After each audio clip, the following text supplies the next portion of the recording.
So good morning everyone, I welcome you all to Saurabh Pandey UPSC YouTube channel के अंदर। अगर आप आईएएस एग्जाम की तैयारी कर रहे हैं तो इस चैनल से आप लोग ज़रूर से जुड़े और सौरभ पांडे CSE ऐप को जरूर से डाउनलोड करें। तो आज के टॉपिक्स देख लेते हैं, दैट इज डिजिटल कोलोनियलिज्म। बहुत अल्टीमेट टॉपिक है, this is again a very important topic. Digital colonialism, इसके ऊपर डिस्कस करेंगे, बहुत इंपॉर्टेंट टॉपिक है। It can be there question जो है कॉलोनियलिज्म का, आप देखोगे तो you read under world history, तो कुछ लिंक करके प्रश्न आपके लिए फ्रेम हो सकता है। Then we have revamping the new criminal justice system. This can be the question under polity section. Stubble burning environment का टॉपिक है।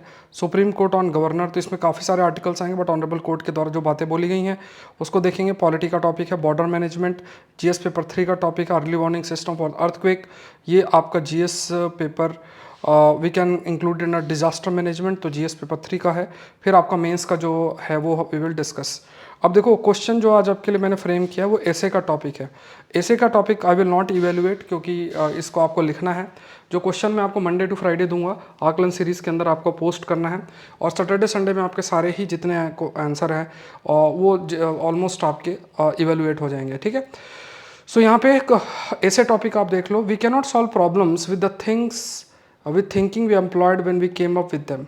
ये आपको लगभग 1000 शब्द से लेके 1100 शब्द में लिखना है। 1000 से 1100 शब्द के अंदर you have to write it down. So we can not solve problems with the kind of thinking we employed when we came up with them. तो ये आपको लिखना है, हैबिट बनाए, वीक में एक ऐसे जरूर से लिखना है।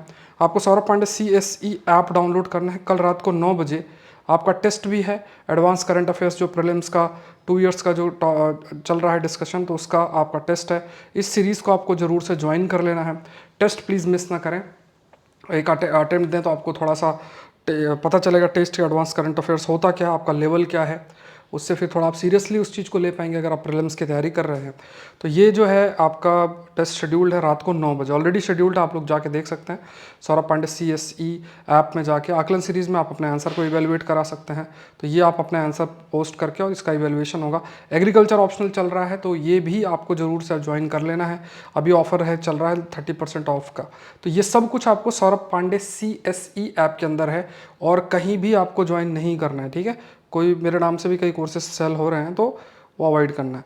चलो let's move to this topic, the US signal of a huge digital shift. अब थोड़ा सा बहुत अल्टीमेट ये टॉपिक है और इसको थोड़ा सा मैं आपको कंटेक्स्ट देता हूँ। Let's see what basically has been highlighted in this particular topic editorial. बहुत अच्छा इसमें चीज़ें डिस्कस भी की गई हैं, and there is a huge possibility कि जो प्रश्न हैं that question can be there, है ना, that question can be there. तो थोड़ा सा डिस्कस करते हैं। देखो first of all let's see the digital ecosystem, ठीक है। ये आपका डिजिटल इकोसिस्टम है। डिजिटल इकोसिस्टम खासतौर से देखा जाए तो यहाँ पे जो देश हैं, the countries we are talking about, like major जो पावर्स हैं, एक तरफ है यूएस और दूसरी तरफ आपका जो इमर्जिंग है वो चाइना।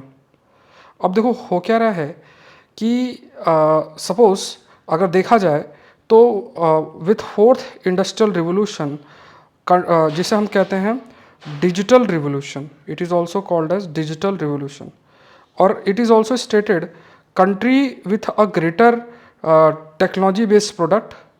टेक्नोलॉजी जो कंट्रोल करेगा, जो डेटा को कंट्रोल करेगा, वो क्या होगा, इकोनॉमिकली बहुत तेज़ी से ग्रो करेगा, इकोनॉमिकल सेंस में बहुत तेज़ी से ग्रो करेगा।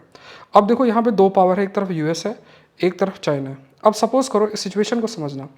Suppose if you have a power with a US hegemony, अगर सिर्फ यूएस हेजिमनी है तो क्या करना है, एक सिंगल रेगुलेशन लेकर आना है, रेगुलेशन लेकर आना है। सपोज करो विद इन द डब्ल्यू के अंदर आप रेगुलेशन लेकर आए, और क्योंकि यूएस का ही सारा प्रेजेंस है तो यूएस अपने जो भी नॉर्म्स और ये सब अपना वो कर लेगा। मतलब एक डब्ल्यू एग्रीमेंट के तहत जो भी डिजिटल सिस्टम को रेगुलेट करने की बात है वो आपका किया जा सकता है। It can be done US के द्वारा, वो किया जा सकता है क्योंकि उसको पता है कि मैं ही इकलौता पावर हूँ। लेकिन ऐसा नहीं है, चाइना भी एक पावर एग्जिस्ट करता है।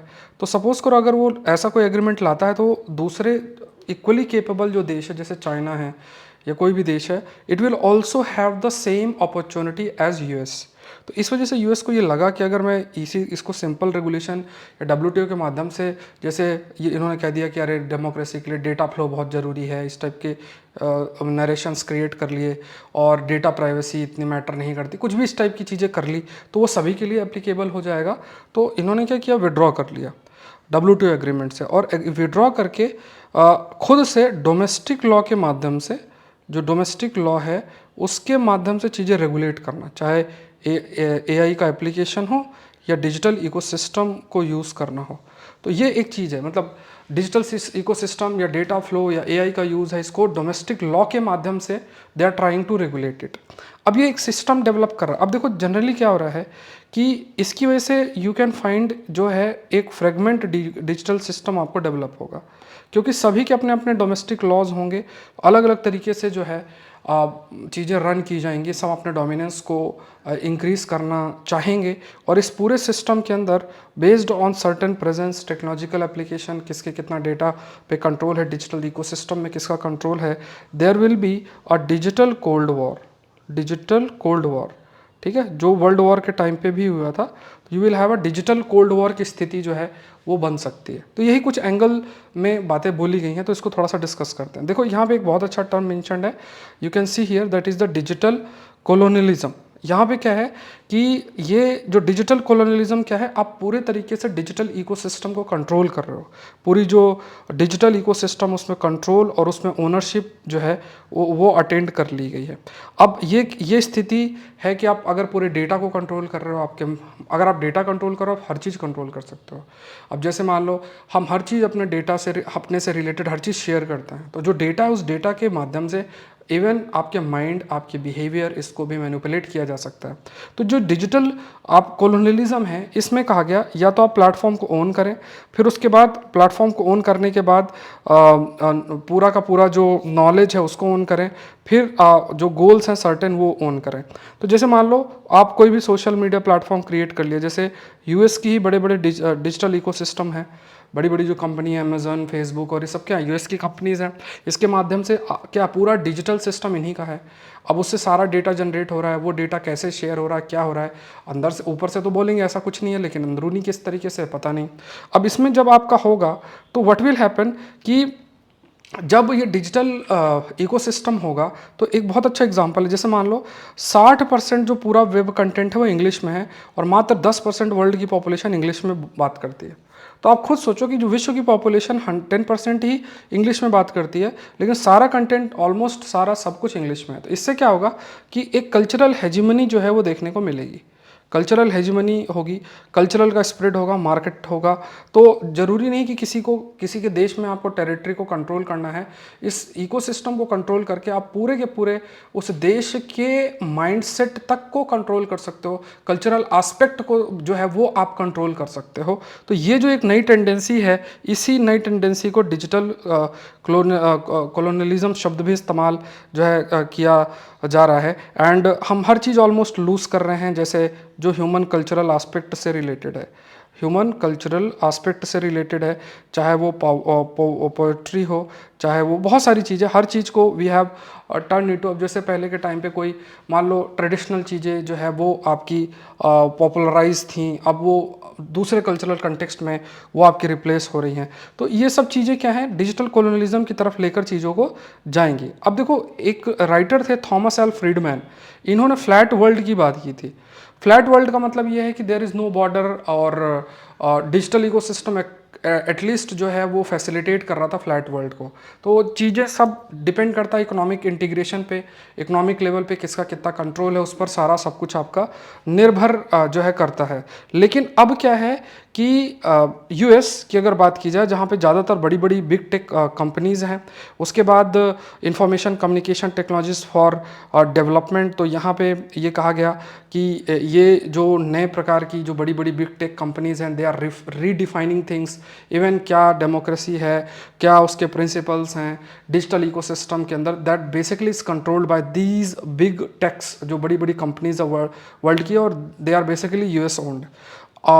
यहाँ पे क्या है कि they are trying to develop a digital tentacles, digital tentacles, देखो ये शब्द थोड़ा सा डिफिकल्ट लिखे हुए हैं बट इसको समझना। देखो डिजिटल टेंटिकल्स मतलब आप क्या कर रहे हो, पूरा का पूरा जो इकोसिस्टम है उस इकोसिस्टम को बड़ी बड़ी बिग टेक कंपनीज से आप कंट्रोल कर रहे हो। और ये बड़ी बड़ी बिग टेक कंपनीज क्या करेंगी, they will try to bring such policies, या प्रेशराइज करेंगी देशों को कि आप ऐसी पॉलिसी लेकर आओ जिससे कि जो इकोनॉमिक कंट्रोल किया जा सके, इकोनॉमिक एक्सपेंशन किया जा सके, डेटा कंट्रोल करने के, डेटा कंट्रोल करके। अब जैसे मान लो भारत सरकार अगर कोई डेटा प्रोटेक्शन लॉ लेकर आती है और वो डेटा प्रोटेक्शन लॉ थोड़ा मतलब डिफ़िकल्ट है और इन कंपनीज़ के इतने फेवर में नहीं है, तो क्या होगा, वो इधर आर्टिकल लिखवाएंगे, उधर मीडिया में कुछ पहुंचा देंगे या कुछ इस टाइप से नेगेटिव परसेप्शन बनाएंगे कि लगेगा कि अगर ये लॉ आ गया तो फिर देश बर्बाद हो जाएगा। हम लोग भी नेगेटिव परसेप्शन डेवलप कर लेंगे बेस्ड ऑन दैट। तो basically this big tech company will try to control even the policy making, उसकी इम्प्लीमेंटेशन, हमारा साइकोलॉजिकल एस्पेक्ट, हमारा perception, everything can be easily controlled. And ये उनके इकोनॉमिक एक्सपेंशनिज्म को बहुत ज़्यादा हेल्प करेगा या फिर फैसिलिटेट आपका करेगा। एंड इसी को क्या कहा गया, डिजिटल कोलोनाइजेशन, या फिर आप कह सकते हैं जहाँ पे नॉलेज, जहाँ पे कल्चर, जहाँ पे इकोनॉमिक सिस्टम, हर चीज़ कंट्रोल किया जा रहा है by controlling the digital ecosystem. तो पूरा का पूरा डिजिटल इकोसिस्टम को इन्होंने कंट्रोल कर रखा है। जैसे किसी देश को आप कंट्रोल कर रहे हो, फिजिकली वहाँ प्रेजेंट हो और आप पूरे देश को कंट्रोल करोगे तो हर चीज़ कंट्रोल कर सकते हो। इसी प्रकार से डिजिटल इकोसिस्टम पे आज हम वर्चुअली सभी लोग प्रेजेंट हैं, और अगर कोई डिजिटल इकोसिस्टम कंट्रोल कर रहा है इनडायरेक्टली, वो हमें कंट्रोल कर रहा है। हम क्या खाते हैं, हम क्या क्या पहनते हैं, हम कैसे सोचते हैं, everything is being controlled by controlling the digital ecosystem. और यही आपका डिजिटल कोलोनाइजेशन का एक बेसिक आप कह सकते हैं पॉइंट है। अब इसमें देखो ये कहा गया कि डिफरेंट डिफरेंट जो ट्रेड प्रपोजल्स हैं, अब जैसे मान लो व्यापार किया जाएगा तो यहाँ पे कहा गया कि ट्रेड, अगर सपोज करो व्यापार करना है तो व्यापार का इन डिजिटल सिस्टम में कैसे किया जाएगा, वो रेगुलेशन पे, फ्यूचर रेगुलेशन पे निर्भर करता है। अब सपोज अगर WTO कुछ नॉर्म्स लेकर आ जाता है and these norms are agreed by all the countries, तो चीज़ें ठीक है। अब अगर सपोज करो सिर्फ US ही एक बड़ा देश है जो बड़ी बड़ी बिग टेक कंपनीज को होल्ड करता है, और वही अगर इन पॉलिसी मेकिंग्स में है और वही डिजिटल इकोसिस्टम को ही अपने हिसाब से इस्तेमाल कर सकता है, यूज़ कर सकता है, तो उसको कोई दिक्कत नहीं होगी कि WTO के द्वारा, क्योंकि उसमें उसका प्रेजेंस है, तो वो उस प्रकार की पॉलिसीज़ आएँ। लेकिन क्योंकि कुछ पैरेलल सिस्टम भी डेवलप हो गया, जैसे चाइना की तरह या कोई पैरेलल सिस्टम भी डेवलप हो गया, तो US को पता है कि मेरी जो हेजीमनी है वो इतनी अधिक नहीं चलेगी, मतलब मेरा जो से है वो इतना अधिक नहीं चलेगा, तो जो बेनिफिट मैं डिराइव करना चाहूँगा वो दूसरा देश बेनिफिट डिराइव करके और वो आगे बढ़ सकता है। तो इस माइंडसेट की वजह से we can say because of this particular mindset बहुत सारी ऐसी नेगोशिएशंस हैं उससे US ने विड्रॉ किया। लेकिन US ने अपनी जो डोमेस्टिक पॉलिसीज़ हैं उनके माध्यम से चीज़ों को कंट्रोल करने का प्रयास किया, rather than facilitating through WTO के माध्यम से अगर देखा जाए तो ये क्या है कि यहाँ पे ग्लोबलाइज्ड अप्रोच नहीं है, rather a fragmented approach is being followed. Fragmented मतलब अलग अलग जो अप्रोच है वो आपका फॉलो किया जा रहा है। डेटा से रेगुलेशन, सोर्स कोड से रेगुलेशन, मतलब जो भी एल्गोरिदम एस्पेक्ट है उसको कंट्रोल किस तरीके से जो है वो आपका किया जाए। तो यहाँ पे जो ग्लोबल डिजिटल एग्रीमेंट है उसको एक तरीके से आप कह सकते हैं कि अपोज किया गया, और एक फ्रेगमेंटेड अप्रोच है, एक डोमेस्टिक लेवल पे कैसे चीज़ें कंट्रोल कर सके उस पर ज़्यादा फोकस आपका किया गया। तो यहाँ पे फ्लैट से स्प्लिट वर्ल्ड की तरफ, डिजिटल वर्ल्ड की तरफ चीज़ें जा रही हैं। अब ये लाइन देखो हाईलाइट भी कर रही है फ्लैट वर्ल्ड, जो कि 2005 में इस कंसेप्ट को दिया गया, तो उसमें ये कहा गया कि सब कुछ सेम है, देयर इज़ नो बॉर्डर, और ये डिजिटल इकोसिस्टम फैसिलिटेट करेगा कि borderless transaction, borderless everything will be there, तो हम एक फ्लैट वर्ल्ड की तरफ जाएंगे। लेकिन here we are turning into a split digital world because of different set of regulation, different set of agreements and different set of things which are there, because जो एक स्थिति चल रही है बिटवीन US एंड चाइना, जो कि एक major आप कह सकते हैं कि पावर डिजिटल सिस्टम के अंदर भी एग्जिस्ट आपके करते हैं। तो यहाँ पे सिंगुलर डिजिटल हेजीमनी की अगर बात किया जाए, सिंगुलर डिजिटल मतलब देखो सिंगुलर डिजिटल हेजीमनी का मतलब कि US ही सिर्फ पावरफुल देश है, वो जो चाहेगा वो करेगा। हेजीमनी का मतलब जो देश है वही पावरफुल है, वो जो बोलेगा उसके इंटरेस्ट के अकॉर्डिंग वही चीज़ आपकी होगी। लेकिन चाइना ने काफ़ी तेज़ी से इन चीज़ों को कैच भी किया है, और यही एक बड़ा कारण है फॉर द फ्रेगमेंटेड अप्रोच। मतलब US चाहेगा कि हर लेवल पे इक्वालिटी ना मिल जाए चाइना को एज WTO। अगर वो अपने लेवल पे कुछ चीज़ें एज मतलब WTO के माध्यम से किया जाए, तो वो अगर WTO के माध्यम से अगर किया जाएगा तो हर चीज़ सभी के लिए एप्लीकेबल होगा और उस पर चाइना को भी बेनिफिट हो सकता है। अब फ्री डिजिटल जो ट्रेड एग्रीमेंट है with free data flows without the need to share the source code of digital product, remote computing facilities, ये सब चीज़ें अलाउ करना, ये सब चीज़ें जो है अगर जो एक प्रकार से इन एरियाज़ में कि जैसे मान लो फ्री डेटा फ्लो अलाउ करना चाहिए, कहाँ से कौन सा प्रोडक्ट जनरेट हो रहा है, सोर्स कोड से पता चल जाता है कि अच्छा यहाँ से प्रोडक्ट जनरेट हो रहा है, यहाँ सेल हो रहा है, ये सब कुछ जानकारी मिल सकती है। अब इसमें चाइना भी काफ़ी आगे जा चुका है इस एरिया में, तो फिर यूएस की हेजेमनी कहीं ना कहीं यहाँ पे क्या होगी, it will be diluted. US की हेजेमनी क्या होगी, that will be diluted. It means यहाँ पे यूएस और चाइना एक प्रकार से इक्वल फुटिंग में आपका रीच कर सकता है। स्टिल यूएस पुश करेगा डेटा फ्लो के लिए, सोर्स कोड के लिए, लोकेशन से रिलेटेड बहुत सारी ऐसी चीज़ें हैं, और फोकस करेगा टुवर्ड्स रीजनल डिजिटल जो डील्स हैं उसको लाने के लिए। तो यहाँ पे आपको देखो पॉइंट हमें क्या समझना है, सिंपल सा जो पॉइंट बार बार ये लोग हाईलाइट कर रहे हैं कि मान लो जो भी आपका डिजिटल सिस्टम है, वो डिजिटल सिस्टम, ये जो डिजिटल सिस्टम पूरा का पूरा आपका एग्जिस्ट करेगा, इस डिजिटल सिस्टम में यूएस ने क्या किया, जो रेगुलेशन है उस रेगुलेशन को खास तौर से इसने डोमेस्टिक लेवल पे किया, जिससे कि वो अपने सिस्टम को प्रोटेक्ट कर सके। ठीक है, उसके खुद के रूल्स रेगुलेशंस हैं तो उसको प्रोटेक्ट कर सकता है, बट पूरा उससे जो इकोनॉमिक अपॉर्चुनिटी है उसके लिए वो रीजनल डिजिटल ट्रेड एग्रीमेंट्स पे फोकस करेगा। रीजनल डिजिटल जो ट्रेड एग्रीमेंट्स हैं उस पर फोकस करेगा। तो ये कुछ अप्रोच यूएस के द्वारा फॉलो किया जाएगा। अब यहाँ पे दो मेजर पावर्स आ जाते हैं, एक तरफ चाइना हो जाता है, दूसरी तरफ यूएस आ जाता है। तो यूएस की जो हेजिमनी है, हेजिमनी का मतलब जो उसका पावरफुल नेचर है, जो चाहेगा वो कर सकता है, उसको चैलेंज किसके द्वारा किया जा रहा है, that it is being challenged by the China itself. ठीक है, तो इस पर कई सारे इन्होंने like Indo Pacific economic framework for prosperity, America's partnership for economic prosperity, ये कुछ ऐसे इनिशिएटिव है यूएस के द्वारा जो आपके लिए गए हैं। एंड यहाँ बायलैटरल ट्रेड टेक्नोलॉजी काउंसिल की अगर बात की जाए तो मतलब बातचीत करके, इवन अगर देखा जाए तो बातचीत करके अलग अलग ग्रुपिंग बना के एक regional trade grouping, regional digital trade agreement sign करने की बात की गई है। अब ऐसी स्थिति में डेवलपिंग कंट्रीज़ को क्या करना चाहिए, जो डेवलपिंग देश हैं उनको क्या करना चाहिए, तो यहाँ पे उन्हें स्ट्रॉन्ग डिजिटल रेगुलेशन की ज़रूरत है। देखो बहुत जरूर, अब देखो यूएस ने तो अपना खुद का लॉ बना लिया, यूरोपियन यूनियन खुद का लॉ बना लिया, हम मार्केट है, हम अगर अभी डेटा फ्लो और इन सब की करेंगे तो जो पेड लोग होते हैं, जो पैसा दे दो 20-25 हज़ार रुपये, तो वो फिर एक नेगेटिव परसेप्शन बनाना शुरू कर देंगे। अब बोले प्राइवेसी के खिलाफ है और ये इस टाइप से है, उस टाइप से है, वो लॉ के प्रति बहुत ज़्यादा नेगेटिव परसेप्शन बना देंगे लोगों का। तो इससे आपको लगे यार ये लॉ तो ज़रूरी ही नहीं है, क्योंकि हम तो जाके देखेंगे नहीं कुछ। तो जैसे यूएस वाले, वहाँ पे बढ़िया स्ट्रॉन्ग लॉ आ जाएगा आपके तो अपने जो भी इस प्रकार की स्थिति आएगी जहाँ पे उनका डेटा में उनके कंट्रोल ना हो, वो कंट्रोल कर लेंगे। एआई का गलत इस्तेमाल ना हो, उसको अपने लॉ के माध्यम से कंट्रोल कर लेंगे। तो सब एक जो भी ऐसा करेगा उनके मन में डर बना रहेगा। यूरोपियन यूनियन भी कर लेगा, लेकिन डेवलपिंग कंट्रीज जैसे ही करेंगे तो वो नेगेटिव परसेप्शन बना देंगे। तो ये चीज़ें क्या, हमें बड़ा स्ट्रिक्टली इस चीज़ पे देखना है कि हम स्ट्रॉन्ग डिजिटल रेगुलेशन की तरफ फोकस करें और ये देखें कि हम अपने डेटा पे कंट्रोल कर सकते हैं, डेटा के फ्लो पे कंट्रोल जो है वो कर सकते हैं। ये बहुत ज़रूरी है, क्योंकि और देश तो ये ज़्यादातर लोग क्या है, ये जो डोमेस्टिक एस्पेक्ट है उसी पर आपका इनका जो फोकस है, कंट्रोल है, वो पूरा का पूरा जो है वो आपका बना रहेगा। अब डेवलपिंग कंट्रीज मस्ट ऑल्सो, अगर देखा जाए तो जो डेवलपिंग कंट्रीज हैं दे शुड ऑल्सो, एक minute,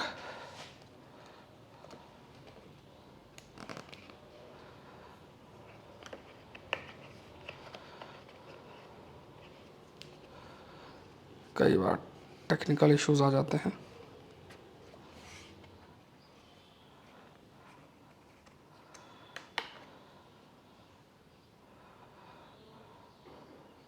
just give me 1-2 minutes, ठीक है।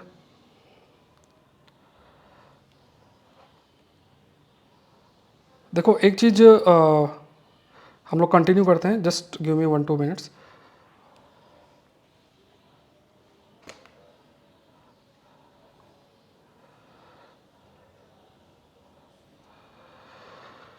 तो एक चीज़ और याद रखना है कि अभी देखो संडे को आप लोग का टेस्ट है, और रात को 9 बजे। तो सौरभ पांडे CSE ऐप को डाउनलोड करके और उसमें जो ये टेस्ट सीरीज़ है आपकी एडवांस करंट अफेयर्स की, उसमें प्लीज़ टेस्ट को अटैम्प्ट करें, ये जिम्मेदारी बनाए। प्लस जो आंसर आप अपलोड करते हैं, मैंने कल का क्वेश्चन भी रात को अपलोड कर दिया था, तो आप लोग प्लीज़ उसको करें। और सैटरडे संडे को क्वेश्चंस आपको नहीं मिलेंगे क्योंकि मैं इवैल्यूएशन करूँगा। आज के दिन के लिए मैंने आप लोग के लिए जो ऐसे पेपर है उसका एक टॉपिक दिया, तो ऐसे निबंध जो है वो लिखने की आप आदत डालें, बहुत ज़रूरी है। इसके अलावा एडमिनिस्ट्रेटिव रिफॉर्म कमीशन की जो रिपोर्ट है प्लीज़ उसको कर लें, वो भी मैंने डाल रखी है सौरभ पांडे CSE ऐप के अंदर। एक चीज़ आपको ध्यान में रखना, मैं एक पूरा एक स्ट्रैटेजी वीडियो भी आप लोग के लिए क्रिएट कर दूंगा कि अभी जो समय है दिसंबर तक का, उसमें आपको अपने ऑप्शनल जो भी आपका ऑप्शनल हो, जैसा मैं तो एग्रीकल्चर अभी करवा रहा हूँ, तो जो भी आपका ऑप्शनल हो उस ऑप्शनल को स्ट्रॉन्ग करना है और उस पर थोड़ा सा अच्छा कर लेना है। और दिसंबर के बाद देखो थोड़ा प्रीलिम्स मोड शुरू हो जाएगा आप लोग का, जिनका पहला अटेम्प्ट होगा या जिनका प्रीलिम्स निकला नहीं होगा, तो मन में कई सारे डाउट्स दुविधाएं होंगी, तो वो लोग फिर कई प्रकार की अपनी जो है अप्रोच लेकर चलेंगे किसी न किसी तरीके से कि किस तरीके से प्रीलिम्स निकले। लेकिन थोड़ा सा देखना है कि जो भी गलतियां आपने पहले अपने अटेम्प्ट में की हैं वो रिपीट नहीं हो। CSET को सीरियसली लेना, बट CSET में पढ़ने के कुछ तरीके हैं, कुछ स्ट्रैटेजी हैं, उस पर भी आप मुझे ज़रूर से थोड़ा रिमाइंड कराएं, तो मैं वीडियो आपके लिए क्रिएट कर दूंगा। क्योंकि CSET अगर आप कुछ ऐसे तरीके से पढ़ेंगे जो इतना हेल्पफुल नहीं है, तो फिर हो सकता है अगर आपका वीक है CSET तो आपको इतना बेनिफिट ना हो। तो मेरी आप सभी से यही अनुरोध है कि आप थोड़ा सा सीरियसली चीज़ों को करें, जो रिक्वायर्ड कंटेंट है, जो भी रिक्वायर्ड अप्रोच है उसको फॉलो करें। CSET को लेके PIQs पे फोकस करें, एक स्ट्रेटजी वीडियो मैं इस पर बना दूंगा आप लोग के लिए।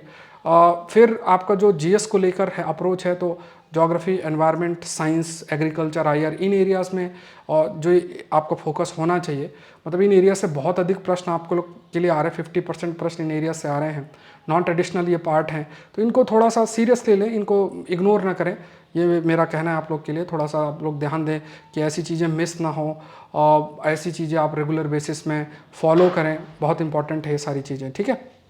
मतलब इन सब्जेक्ट्स को थोड़ा सा आप लोग कोशिश करें कि इग्नोर ना हो, क्योंकि फिर हम शॉर्टकट ढूंढते हैं, शॉर्टकट से फिर इतना बेनिफिट आपको नहीं होता है। तो जो इंपॉर्टेंस है इन सब्जेक्ट्स को, क्योंकि काफ़ी हाई वेटेज है, क्वेश्चंस जो पूछे जा रहे हैं उनका काफ़ी हाई वेटेज है, और हाई वेटेज की वजह से जिम्मेदारी बनती है कि इनको बढ़िया तरीके से किया जाए। इनके भी कुछ सोर्सेस हैं, पहले वीडियो भी मैंने बना रखा है इन एरियाज़ में, तो ऑलरेडी इनके कई सारे सोर्सेस हैं, तो उन सोर्सेस को आप लोग अच्छे से ज़रूर से आप लोग जो है फॉलो करें, ठीक है। तो ये ध्यान रखना है। तो यहाँ पे लेट्स मूव एंड डिस्कस।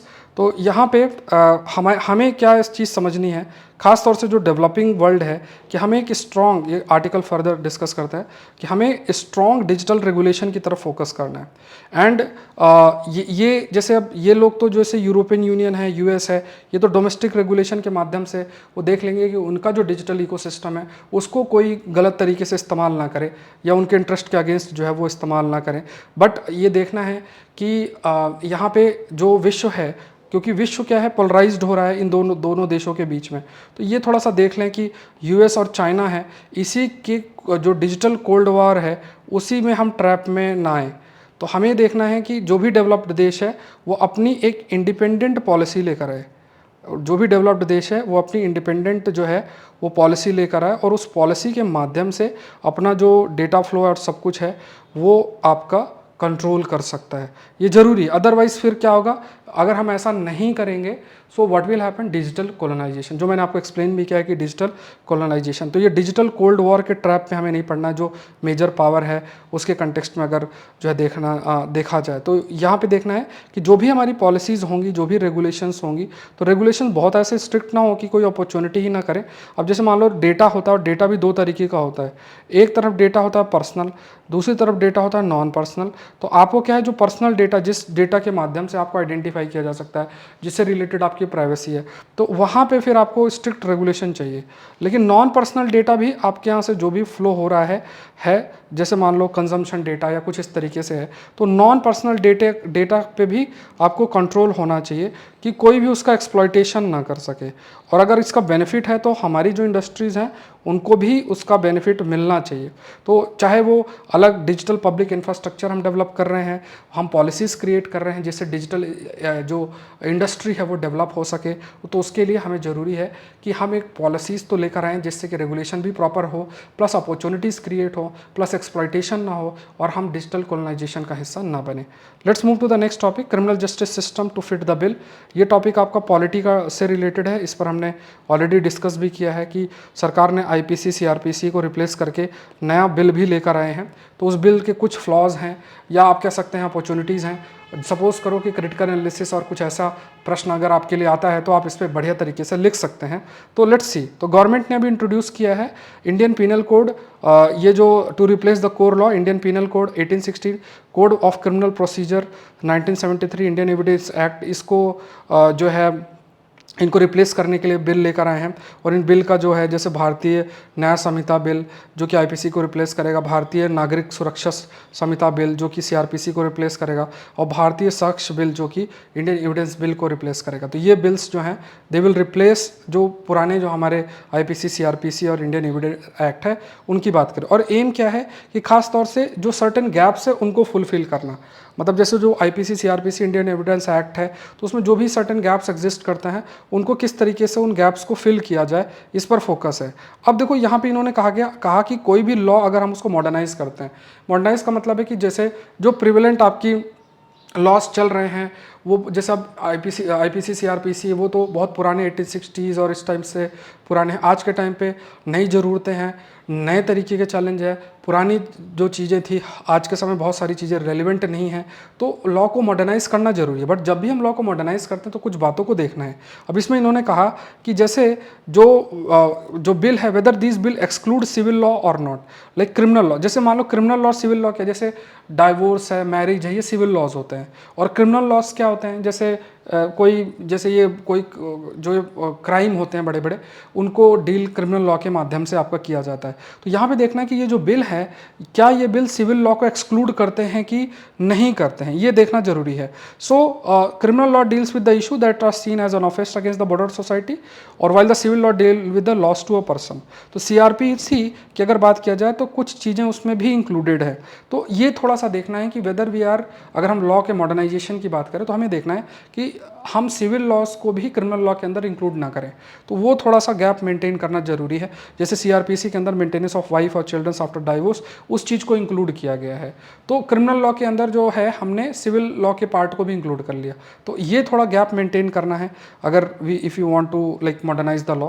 फिर bill creates a reformative system rather than punitive system. अब ये है रिफॉर्म, मतलब ऐसा नहीं कि बिल का ऑब्जेक्टिव हो किसी को सजा दे देना। बिल का ऑब्जेक्टिव होगा किस तरीके से जो है, या जो आपके जो भी हमारा क्रिमिनल जस्टिस सिस्टम है उसका एम ये हो कि चीज़ों को कैसे रिफॉर्म किया जा सके, ये एम आपका रहना चाहिए। तो ऐसे बहुत सारे लाइक जैसे कुछ माइनर ऑफेंसेस है, जैसे अनऑथराइज्ड लॉटरी ऑफिस जिसमें maximum penalty of 6 month imprisonment है, और ये कंपाउंटेबल नहीं है, एंड लाइक इसमें ट्रायल और कन्विक्शन ये सब आपका नहीं होगा। तो ये चीज़ें जो है देखना जरूरी है। So there is a move towards this by making community service as a form of punishment. तो यहाँ पे रिफॉर्मेटिव है, मतलब जिसमें जैसे कुछ माइनर ऑफेंसेस तो उसमें जेल देने की बात की गई थी, तो उसकी जगह कुछ कम्युनिटी सर्विस टाइप सजा आपको देने की बात की गई है। तो ये क्या है, this is a reformative approach. तो ये मॉडर्नाइजेशन ऑफ लॉ की तरफ एक स्टेप है। फिर जो मेंटेनेंस ऑफ पब्लिक ऑर्डर है and the process of criminal prosecution should be in the same law. ये बहुत इंपॉर्टेंट है कि अगर पब्लिक ऑर्डर को मेंटेन करना है, पब्लिक ऑर्डर को जब हम मेंटेन करते हैं तो वो क्राइम से भी रिलेटेड है कि किसी प्रकार का क्राइम जो किया जाए, तो अगर उसे हम मेंटेन प्रॉपर करते हो तो पब्लिक ऑर्डर भी मेंटेन रहेगा, लॉ एंड ऑर्डर भी जो है वो आपका प्रॉपर तरीके से मेंटेन रहेगा। तो और उन्हीं लॉ के, मतलब उन्हीं को ध्यान में रखते ही रख कर ही जो भी क्रिमिनल प्रोसीडिंग्स होंगी उसको करना है। अगर मान लो कोई पब्लिक ऑर्डर को ब्रेक करता है सर्टेन क्राइम करके, तो फिर उसका प्रोसिक्यूशन भी उसी लॉ के तहत आपका होना चाहिए। Various directions of the Supreme Court have been codified in this proposed law. बहुत सारी जो डायरेक्शंस हैं, आप कह सकते हैं कि जैसे ऑनरेबल कोर्ट ने कुछ बातें बोली हैं कि ये चेंजेस होने चाहिए, ये सब करना चाहिए, तो उन चीज़ों को भी इंक्लूड किया गया है। जैसे मर्सी पिटीशन को कोडिफाई किया गया है, ये चीज़ की गई है। जो बिल है whether the bill try to ensure consistency of the implementation. ये एक चैलेंज है कि क्या जो इम्प्लीमेंटेशन है उसमें प्रॉपर कंसिस्टेंसी मेंटेन करना, कहीं भी चीज़ें बढ़िया तरीके से इंप्लीमेंट हो रही, कहीं से नहीं हो रही हैं, तो उस पर बहुत सारे जो स्टेट लेवल की पुलिस है उस पर काफ़ी हद तक निर्भर करता है। फिर जो एज प्रोविजंस हैं उसको अपडेट करना, ये अपडेट करना इंपॉर्टेंट है मॉडर्न नॉर्म्स के अकॉर्डिंग। जो जेंडर रिलेटेड ऑफेंस है उनको अपडेट करना जरूरी है। तो इन चीज़ों को भी इन बिल्स में इंक्लूड किया गया है। तो जैसे अगर आपको पॉजिटिव लिखना है, कुछ एनालाइज करना है, क्रिटिकल एनालाइज करना है, तो उस केस में भी ये जो बातें बोली गई हैं इन चीज़ों को आप हाईलाइट कर सकते हैं। अब दूसरा कहा गया overlap with the special law. देखो स्पेशल लॉ कई प्रकार के हैं, जैसे मान लो आईपीसी है, ये एक प्रकार का जो इंडियन पिनल कोड है, तो उसमें सारी मेंशनड है कि ये ऑफेंसेस हैं, इनकी ये सज़ा है, ये सब चीज़ें आपकी आईपीसी के अंदर मेंशनड है। But there are also certain special law that exist. Special law can be they related with, जैसे यूएपीए एक स्पेशल लॉ हो गया।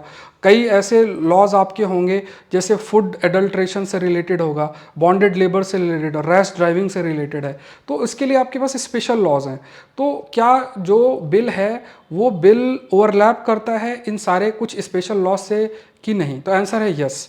कई ऐसे ऑफेंसेस हैं जिनके लिए आपके पास स्पेशल लॉ भी है और वो इन नए बिल्स में भी इंक्लूडेड है। तो there is a overlapping with the special law. जैसे अबॉर्शन जो है ये ऑफेंस है and it is permitted under certain condition, जिसमें जो कि एमटीपी एक्ट 1971 के अंदर है। बिल जो है वो रिप्लेस करता है CrPC that retains the provision acquiring maintenance of the parents, though a special act was passed in 2007 regarding this. तो यहाँ पे जो बिल है सीआरपीसी का जो प्रोविजन है जो कि पेरेंट्स के मतलब जो मेंटेनेंस से रिलेटेड है, तो वो वहाँ पे उस प्रोविजन को भी बिल के अंदर इंक्लूड किया गया। ऑलरेडी इसके लिए स्पेशल 2007 के अंदर लॉ लेकर आया गया है। जब आपके पास स्पेशल लॉ एग्जिस्ट करता है, so why we are putting the same thing in the bill also, मतलब नए जो हमारे क्रिमिनल लॉज हैं उनमें हम फिर क्यों उसको दोबारा से इंक्लूड जो है वो कर रहे हैं। तो ऐसे बहुत सारी चीज़ें हैं जो इंक्लूड की जा रही हैं, वो इतने रेलिवेंट नहीं हैं। अब ऐसे जैसे कुछ ऐसी चीज़ें हैं जो कि एब्सोल्यूट है मतलब ऑब्सोलीट हैं, काम के नहीं है। जैसे मान लो people riding chariot, firing cannons, ठीक है, ये पुरानी लैंग्वेजेस हैं, उस चीज़ को हमने मॉडर्न लाइफ में भी कंटिन्यू कर लिया है। तो ये कुछ ऐसे क्रिटिसिज्म है जो आप हाईलाइट कर सकते हैं कि जो पुरानी चीज़ें 1860 70s में थे वो चीज़ें हमने कुछ चीज़ें उसको कंटिन्यू कर ली हैं। हमने जो स्पेशल लॉज हैं उसके कुछ प्रोविजंस जो हैं हमने नए बिल में, या जो क्रिमिनल जस्टिस सिस्टम से रिलेटेड ये जो नए बिल्स है उसमें हमने इंक्लूड कर लिया है। तो ये कुछ अगर आप क्रिटिसिज्म लिखते हैं तो इन बातों को मेंशन कर सकते हैं। Let's move to the next topic that is stubble burning. अच्छा, कल संडे है, संडे का जो सेशन होता है उसमें टाइमिंग थोड़ा फ्लेक्सिबल होती है और आप लोग कोशिश करें कि देखो त्यौहार का टाइम है बट आप लोग कोशिश करें कि सेशन को रेगुलर अटेंड करें, मिस नहीं करना चाहिए। आपको ध्यान में रखना सुबह 5 बजे वाला सेशन भी आपको ऑलरेडी हो चुका है, please go through that session also, ठीक है, वो भी आप लोग गो थ्रू हो। Let's move to the stubble burning. तो स्टबल बर्निंग जिनको नहीं पता तो ये देखो, स्टबल बर्निंग ये एनवायरनमेंट का टॉपिक है। तो ये जो जलाया जाता है जब खेती होती है और खेती होने के बाद ये जो बचता है कटाई के बाद इसको जलाया जाता है, इसे स्टबल बर्निंग बोलते हैं। अब इसके बहुत ह्यूज इम्पैक्ट पड़ता है। जैसे वाटर पोल्यूशन है, बहुत तरीके का जो ये कंटेमिनेशन है वो आसपास की वाटर बॉडी तक रीच कर सकता है। इससे जो उसमें जीव है, किसी पॉन्ड और इन सब में जो जीव है वो उससे काफ़ी अफेक्ट होते हैं। ह्यूमन हेल्थ भी अफेक्ट होता है।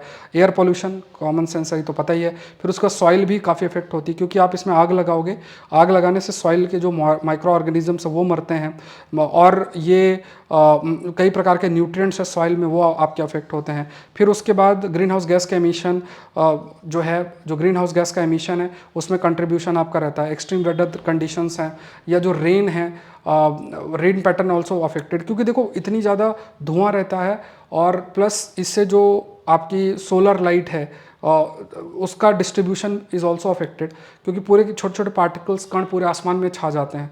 तो इससे जो रेनफॉल पैटर्न है that is also affected. Biodiversity का भी काफ़ी लॉस होता है। कैसे? बिकॉज ऑफ कि स्मॉल एनिमल्स और जो भी हैं आसपास रहते हैं, ये जो आग लगाई जाती है उससे वो मर भी जाते हैं या उनका हैबिटेशन खराब होता है। तो स्टबल बर्निंग का अगर आपसे इम्पैक्ट पूछे तो ये इम्पैक्ट आपके मन में होना चाहिए। अब यहाँ पे कहा गया कि इसको कैसे हम थोड़ा सा इनको बदल सकते हैं। तो एक ये है कि जो भी ये स्टबल है इसको हम यूज़ कर सकते हैं मैन्योर और ये सब क्रिएट करने के लिए। तो यहाँ पे मतलब, या फिर आप एनर्जी जनरेशन के लिए भी यूज़ कर सकते हो, एनर्जी जनरेट किया जा सकता है। जैसे दिल्ली के अंदर कई जगह पे हमने ये अपॉर्चुनिटीज़ क्रिएट की हैं। फिर ये भी कहा गया कि लाइक फॉर एग्जांपल कि ये भी कहा गया कि जो भी क्रॉप रेसिड्यू है, जैसे मान लो ये जो खेत है इसमें ये आग क्यों लगाया जाता है, क्योंकि इनके मैनेजमेंट में बहुत कॉस्ट आता है, तो सर्टेन कंपनसेशन जो है वो प्रोवाइड की जाए। सर्टेन जो मशीनरी है वो आपका प्रोवाइड किया जा सके। प्लस ये भी है कि जैसे जो भी ये है इसको बेचा जा सके, तो इसके लिए जो मार्केटिंग अपॉर्चुनिटी है उस मार्केटिंग अपॉर्चुनिटी भी को भी क्रिएट किया जा सकता है। तो ये सब चीज़ें क्या है, इससे अगर किया जाए, प्रयास किया जाए इस लेवल पे, तो काफ़ी हेल्पफुल रहेगा। It will help us to control the stubble burning. Next ये पूसा डिकम्पोजर की भी बात की गई है। पूसा डिकम्पोजर, अब इसमें क्या है, ये कुछ ऐसा कंपोनेंट है जो डेवलप किया गया है जिसमें आप 10 या 25 लीटर ऑफ वाटर का इस्तेमाल करके एक सॉल्यूशन सा बनता है, उसको खेत में डाल दोगे तो जितना भी वो स्टबल है, क्रॉप रेसिड्यू है जो बची है, पूरा वो खाद बन जाएगी। तो ये पूसा डिकम्पोजर एक पूरा इन सिटू, मतलब उसी जगह पे एक बहुत इंपॉर्टेंट सॉल्यूशन है। ये इंडियन एग्रीकल्चर रिसर्च इंस्टीट्यूट के द्वारा डेवलप भी किया गया। नेक्स्ट देखते हैं, governor can not sit on bill passed by the house, honourable supreme court ने बोला है। अब इसमें देखो, मैंने अभी कल या परसों इस पर बहुत डिटेल में एक आर्टिकल भी डिस्कस कर रखा है। ऑनरेबल कोर्ट की ने जो भी बातें बोली हैं वो डिस्कस कर लेते हैं। इसमें अभी आर्टिकल्स कमिंग वीक में जरूर से आएंगे तो हम लोग डिस्कस करेंगे। This is related with polity, ठीक है, पॉलिटी का टॉपिक है। अब इसमें देखो, ऑनरेबल कोर्ट ने कहा कि जो सुप्रीम कोर्ट ने कहा कि जो गवर्नर है वो बिल पर जो है ऐसा नहीं है कि इनडेफिनेटली बैठे हुए हैं, है ना। Governor cannot sit on the bills pass by state legislator after casting doubt on the validity of the assembly session in which the proposed laws they are passed with overwhelming majority by the elected representative of the people. Simple सी बात, honourable court ने इसी बात को बोला है कि ऐसा गवर्नर नहीं कर सकते कि कोई बिल है जो पास किया गया है स्टेट असेंबली के द्वारा, उसमें कोई ना कोई डाउट क्रिएट करके और फिर आप उस बिल पे बैठे हुए हो, इन द सेंस आप विद होल्ड कर रहे हो अपने असेंट को। इस पर मैंने बहुत डिटेल में चर्चा कर रखी है, आर्टिकल 200, आर्टिकल 201, 5am सीरीज में भी कुछ पॉइंट्स हमने डिस्कस किए। तो देखो, ये बहुत इंपॉर्टेंट पॉलिटी के एडवांस टॉपिक्स होते हैं जो आप भूल जाओगे 4-5 दिन के अंदर। अगर आप इनके नोट्स बना के रखोगे पॉलिटी सेक्शन में, दैट विल हेल्प यू। अब देखो, यहाँ पे ऑनरेबल कोर्ट ने कहा कि governor cannot sit on the bills claiming the house passed them in an invalid session. ये चीज़ कही गई, तो मतलब ये कहा गया कि हाउस ने जो सेशन में इसको पास किया वो सेशन इनवैलिड था। स्पीकर अपने within the jurisdiction adjourning the house sine die मतलब हुआ कि जो स्पीकर है उनके पास पावर है कि वो कोई भी हाउस है, मतलब मान लो उसका सेशन चल रहा है, उसको एडजर्न कर देना, मतलब वो सेशन खत्म हो गया, अब नेक्स्ट सेशन कब से वो सेशन स्टार्ट होगा ये चीज़ आपकी हाईलाइट नहीं की जाती, तो इसे adjournment the house sine die बोला जाता है। तो ये एक चीज़ आपकी हाईलाइट किया गया। तो यहाँ पे देखो, गवर्नर के ऊपर ये बात ऑनरेबल कोर्ट के द्वारा मेंशन की गई है। तो जब ये बात बोली जाती है तो जिम्मेदारी भी गवर्नर की बन जाती है। इसी तरीके से महाराष्ट्र के जो स्पीकर हैं उन पर भी काफ़ी सारे आर्टिकल्स आए हैं स्पीकर के रोल को लेकर। तो ऐसे जो डिस्कशंस होते हैं वो इंपॉर्टेंट है। देखो, कोई भी बिल पास होता है तो आर्टिकल 200 के तहत जो बिल है वो आपका सेंड किया जाता है। जैसे स्टेट असेंबली ने बिल पास किया और वो गवर्नर के पास सेंड किया जाएगा। अब वो क्या उनके पास ऑप्शंस अवेलेबल हैं वो आर्टिकल 200 के अंदर मेंशन है। कमेंट सेक्शन में एक बार बता दो कौन कौन से ऑप्शंस जो है अवेलेबल है। अभी कल परसों ही इस पर डिस्कशन जो है वो किया गया है। अब यहाँ पे कहा गया, government could either give his assent, withhold assent, in which case if the bill were not money bill, return the bills to the house suggesting the modifications, refer the proposed law to the president. तो यहाँ पे इस चीज़ को देखो, ये same चीज़ तो article 200 में भी मेंशन है। अगर बिल जरूरत है तो ऑनरेबल प्रेसिडेंट को रेफर किया जा सकता है। अगर वो मनी बिल नहीं है तो वो अपना जो बिल है, मतलब विद होल्ड एसेंट अगर जरूरत है, और या अपने एसेंट को दे सकते हैं। आर्टिकल 200 में मेंशन। बट इसको ये कहा गया कि आप बहुत समय तक आप मतलब आप कोई भी कदम नहीं उठा रहे हो, और या अगर आपसे पूछे तो आप रीज़न ये दे रहे हो कि जो जिस सेशन में पास हुआ है वो इनवैलिड सेशन है। तो जब ऐसी स्थिति आपकी बनती है तो वहाँ पे ये जो लॉजिक है ऑनरेबल कोर्ट ने कहा कि ये लागू आपका नहीं है। तो कहा क्या गया, जो स्टेट गवर्नमेंट है जिन्होंने पिटीशन ऑनरेबल कोर्ट में फाइल की है, कहा गया कि governor had position itself as a political rival. देखो, ये एक बहुत अच्छी लाइन लिखी हुई है और ये जरूरी भी। देखो, दिक्कत वहाँ कभी नहीं होगी अगर सेंटर में सेम पॉलिटिकल पार्टी, स्टेट में वही पॉलिटिकल पार्टी पावर में, तब कोई दिक्कत नहीं होगी। दिक्कत होती है कि सेंटर में कोई और पॉलिटिकल पार्टी और स्टेट में कोई और पॉलिटिकल पार्टी है। तो यहाँ पे गवर्नर ने अपने आप को पोजीशन किया एज अ पॉलिटिकल राइवल। तो ये देखो, सरकारियर कमीशन, पुंछी कमीशन के रिपोर्ट्स में भी इस इस चीज़ को कहा गया कि ऐसा नहीं करना चाहिए।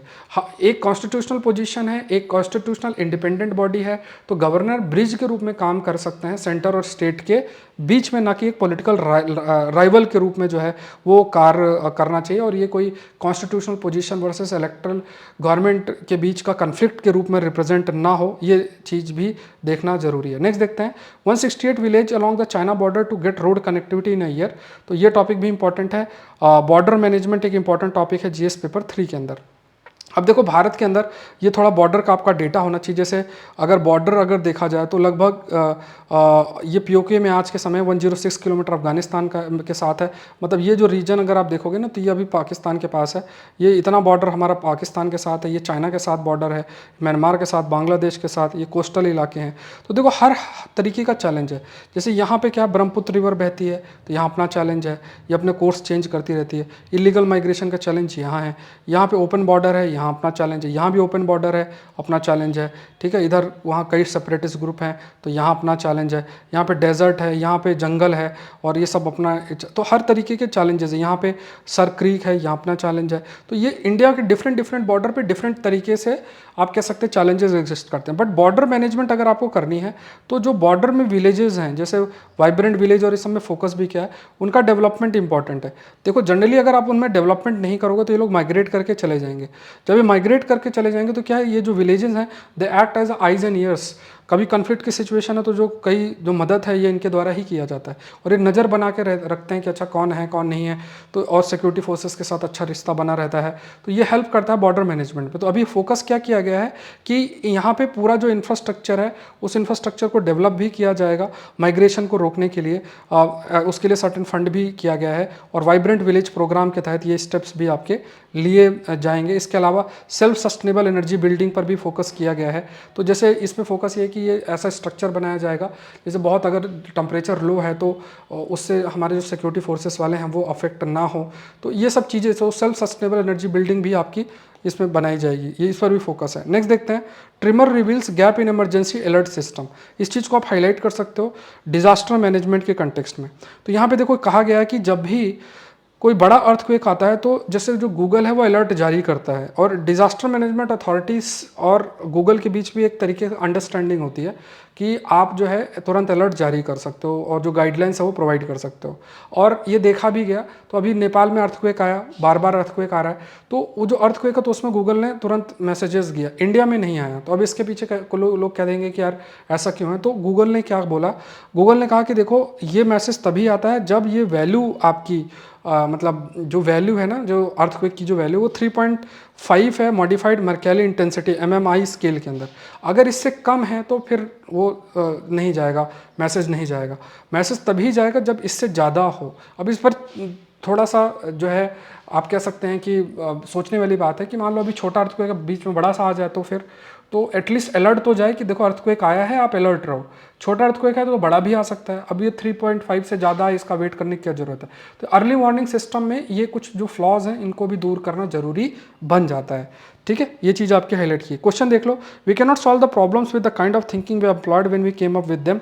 1000 शब्द में आपको लिखना है, ठीक है। तो आज आकलन सीरीज के अंदर आपको मंडे टू फ्राइडे ही मैं क्वेश्चन आपको दूंगा। सैटरडे संडे में सारे जितने भी चीज़ें हैं वो चेक हो जाएं, वो फोकस रहेगा, ठीक है। और आज के दिन आप लोग ऐसे लिखो, ऐसे आप लोग जो ग्रुप है उसमें सेंड करो, ठीक है। आकलन सीरीज में नहीं होगा ये। Saurabh Pandey CSC app download करना है, एग्रीकल्चर ऑप्शनल, आप ज्वाइन कर सकते हैं। अभी 30% ऑफ चल रहा है, और प्लीज़ मिस ना करें, ठीक है। डिले ना करें, सोच समझ, मतलब सोच में बहुत ज़्यादा वो ना करें। तो आपको ऑलरेडी मैंने पेपर 1 ख़त्म करा दिया, पेपर 2 चल रहा है, आप प्लीज़ इसको मिस ना करें, बहुत आपको ये ऑप्शनल हेल्प करेगा। तो ज़रूर से ज्वाइन करें सौरभ पांडे CSC ऐप के अंदर। आप अपने आंसर को रिव्यू करा सकते हैं आकलन सीरीज़ के अंदर। और करंट अफेयर्स जो एडवांस करंट अफेयर्स है, इसकी जो टेस्ट सीरीज़ है जिसमें 50 टोटल टेस्ट हैं, ये इसका जो नेक्स्ट टेस्ट है वो संडे को है। संडे का जो द हिंदू सेशन है वो 12 बजे के आसपास आएगा, ठीक है। तो आप लोग ध्यान रखें प्लीज़। त्यौहार का टाइम है, लेकिन कोशिश करें कि अपना टाइम वेस्ट ना करें, जो सेशन है उस सेशन पर फोकस करते रहें। मिलते हैं नेक्स्ट सेशन के अंदर। Thank you everyone, thank you.